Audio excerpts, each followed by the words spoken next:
Hi Stampers, my name is Sandy Hancock and I am an independent Stampin' Up! Demonstrator coming to you from Southern California.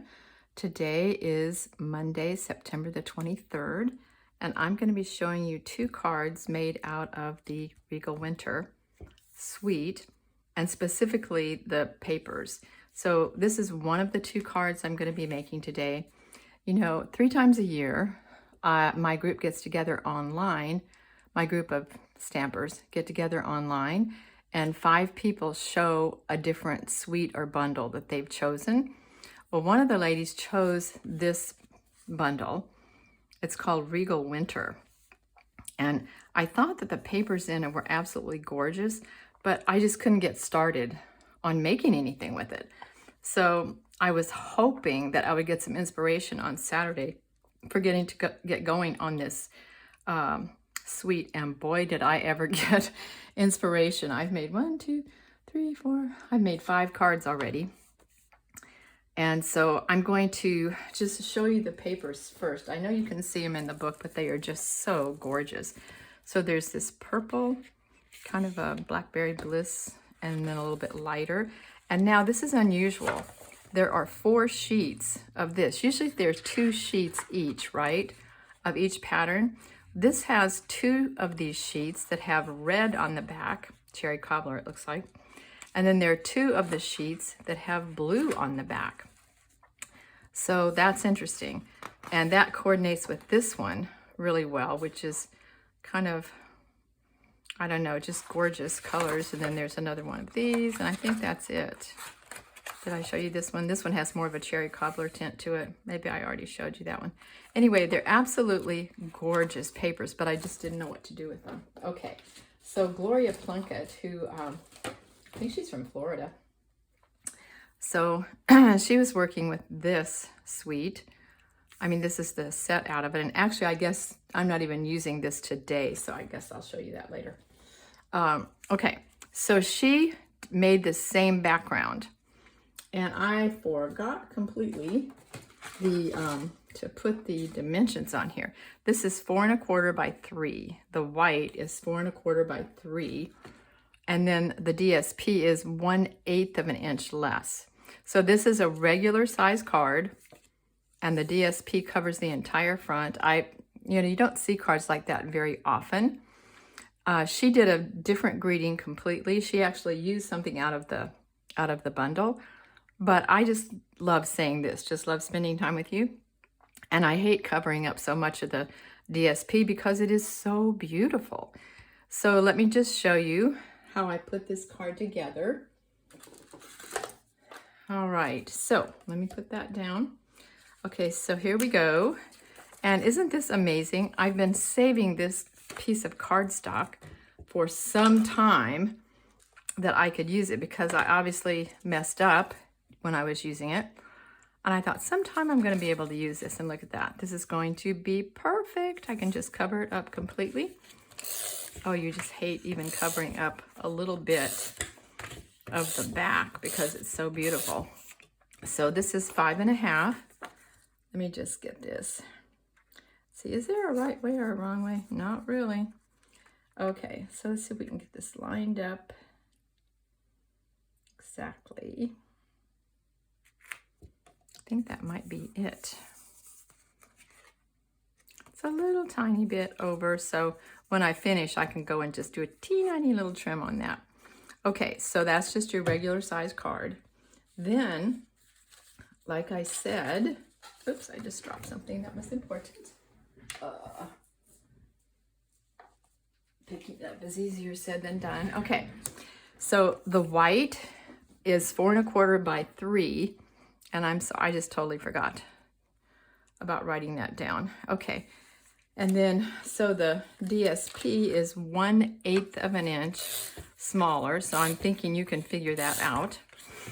It's gonna be 2 little lines, depending on what your ruler looks like. Okay, now this we do have to center. We just want a hint of white. And that looks very, very good. Okay, so then we're going to take dimensionals because we want this popped up. It just really lifts it and Oh, I just love it. I mean, I can hardly catch my breath, really, just looking at this DSP because it is so beautiful. Be interesting to see how in the world people come up with these kinds of designs. Okay, I'm going to give this plenty of support. Of course, that means I have to take them off too. I know there are some people that can use their take a pick and just get these things off, but I am very unsuccessful with that. So I'm just going to use my thumbnail, but I put more dimensionals on this than I normally do because I just want it to be really well supported. Almost there. Okay, now put these in the trash. Okay, so now I'm just going to center this. And isn't this just stunning, the way this pops it up? Now, honestly, I did think about cutting this piece out of the base piece, but I thought, well, realistically, how many of these cards am I going to make? Plus, I have 4 sheets of it. So I think if you really put some thought into it, you could cut this piece out of this piece, but you'd have to be very, very careful. Okay, so now what happened to my white piece? Here it is. Okay, so what I'm going to do now is just get my Blackberry Bliss pad, and I'm going to take the Just Love Spending Time With You stamp, which is from my stamp set, So Sincere. And my Blackberry Bliss pad is really well stamped. I mean, inked. Inked. Okay, is that pretty good? Okay, so then I'm going to take Unbounded Love, and I want to show you these 2 dies because when you first look at them, you don't think they could go together. They're so close in size, but look at how they layer. This is the white, and that's the Blackberry Bliss, the backing of it. So they layer together absolutely beautifully. And so I'm going to take the white, position it on here. It's a little crooked, so I'm going to have to put my die on here a little crooked. Okay, so I'm just going to cut this out.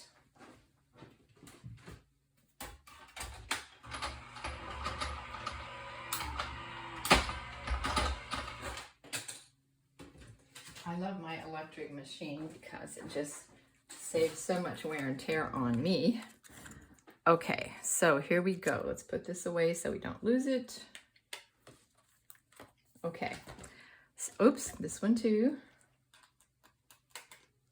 All right, so now the Just Love Spending Time With You is going to go right onto this backing.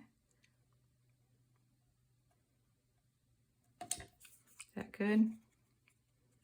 No, not exactly. Let's try that again. Okay, now that's good.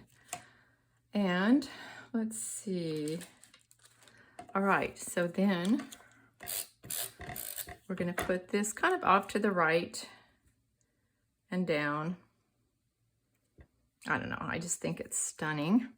I tried it with Cherry Cobbler black backing, and I tried it with this Blackberry Bliss. And Blackberry Bliss was definitely the winner. Okay, then I'm going to finish this off with some of these embellishments. They are called Purple Fine Shimmer Gems. Now, if you look at these are a little bit light, but take a look at these. Can you see? It has a little bit of red in them and a little bit of darker. I think it's the red, maybe red and dark purple. They are absolutely perfect for this card. So, put one there to kind of get people's attention that we're doing something because they get a little bit lost up here. But nonetheless, I'm going to put them on and hope that people can see them. Okay, so I think once people see this, their eye might travel up to that. But just think about how many cards you could make using this format. 4 1/4 by 3, and then 1/8 of an inch only. You just want that, the backing just peeking out. You don't want it to be too dominant or prominent. And then just you can put, oh, I didn't put anything in the center of this one. This one I put a little strip of DSP I don't know that that's my love, but it's okay. But anyway, talk about a simple card that is absolutely stunning. So thank you, Gloria, for the main idea here. Okay, now I'll show you what I did. I didn't really think I was going to love this color of DSP, but as I was talking to my friend yesterday, she said, actually, I really love this. And I go, you do? Okay, well, let me see what I can do with it. So I've taken this wild wheat themed DSP, which actually is very pretty, and I've used Pebble Path to do the popping. And then I'm using beige cardstock. I tried vanilla, but the vanilla is very shiny and too bright. So I decided on beige. And then this is the wild wheat ribbon. And then I'll tell you what these are when we get to it. Okay, so the card itself is going to be Pebble Path. Okay, so let's take our Pebble Path. And we're going to just do the very same thing that we just did. Okay, so here we go. We're going to put 5.5 by 4 1/4 right onto the Pebble Path. Let's see, maybe I'll lay it down. I think I can be a little more accurate that way. Just see if we can get it just right. I think that looks pretty good. Okay, now I'm going to turn it this way. And then I'm going to put the beige is also going to go inside onto the Pebble Path, like so. Is that good? I think that's good. Okay, now, so here's my 4 1/4 by 3 inches piece. This is going to be exactly the same size, but look how different these cards look. Wait, let me grab the other one. I mean, they're just totally different, right? But not really. They're exactly the same format with just different decor on the top. So I love how you can take a format and just turn it, do something a little bit different, and have a very different but still beautiful card. Okay, so now let's put our smaller piece. It's smaller by 1/8 of an inch only. Okay, so let's see if we can get this lined up. It's looking good. Okay, now, it's like, how can you lose something that easily? Thought I'd lost my dimensionals already. Okay, so once again, I'm gonna put, now though I have to be careful because I need to be able to put the ribbon through here. So maybe I'm going to be just a little bit careful about where I put these. All right, so once again, we'll just take a minute, pull off the backings of the dimensionals. This is one of the hardest parts, right? Okay. Like I say, I don't usually use this many dimensionals, but I just want this to be so well supported.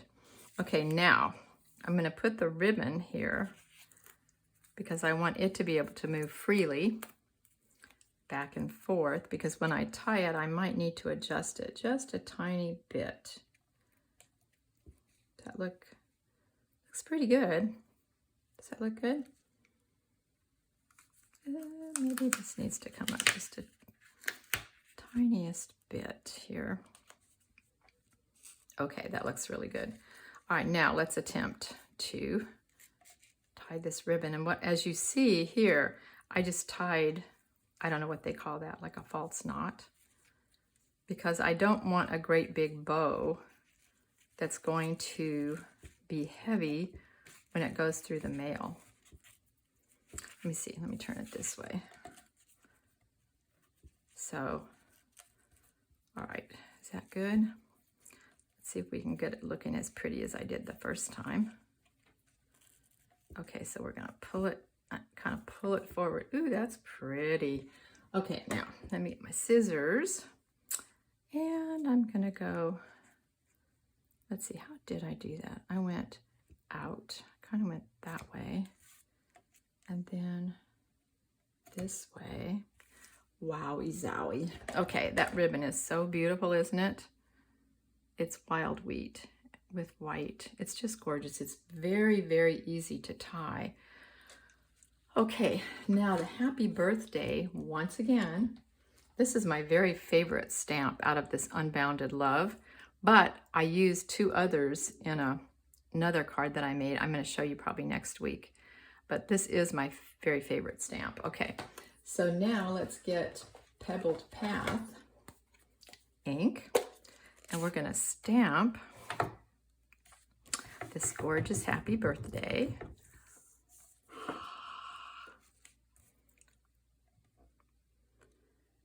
I tried putting gold around, since this is kind of, it calls for gold, but I don't know, it didn't really turn out that great. Okay, now we're going to use this one right here. It's another Unbounded Love. These are so nice when it comes to finding dies for little things. I use this one and this one in the card that I'm probably going to show you next week. Yeah, who would have thunk? Anyway, okay, so we're just going to line this up. Pretty easy to do. And go cut it out.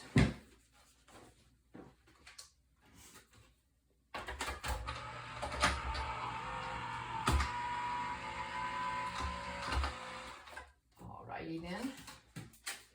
Okay, so I'll put my die away. Oh, I've come so close to losing some dies because I didn't put them away immediately. Okay, now I know you can't exactly tell this. Let me, I can pull a little bit more light on. It's probably gonna be a glare. But anyway, this looks so much nicer if it has a little bit of thickness to it. Oops, no, that's not. Okay, maybe this is this way. There we go. Okay, then, so this is gonna have 2 layers underneath, and it's gonna have 1 layer on the top. Okay, there we go. I didn't know there was a right and wrong way. Okay, then I'm gonna put dimensionals on the back of this because it needs to fit over the ribbon nicely. And 1 more. Okay, so once again, I tried Very Vanilla on this. I think I might have already said this, and the Very Vanilla was just too shiny. Not good. Okay, woohoo, doggy. Oh my gosh, isn't that gorgeous? Wow. Okay, then here we're gonna use these, and they are called Brushed Metallic Adhesive Backed Dots. Brushed Metallic Adhesive Backed Dots. And I happen to have the gold. I guess I've used up all the silver ones. I don't even really, I'm not confident that I know what the other color was, but these are gold, so this is good. So we're gonna put 1 here, and we're gonna put, oh, we're gonna put 2 small ones. 1 here, 1 there. There we go. All right, come on, this is just so beautiful. And then I'll show you what I did inside here. I think I forgot to cut it for this one, but I put a little layer. This is 1 inch of the DSP. And then this is from, oh, what is that one called? Lifetime of Love. This is one of the dies from there. I just thought the gold was really, really pretty on there. So anyway, thank you so much for joining me. So here are 2 cards for today. I will be showing you more next week. I hope you enjoyed them, and I look forward to having you back next time. All righty, bye-bye.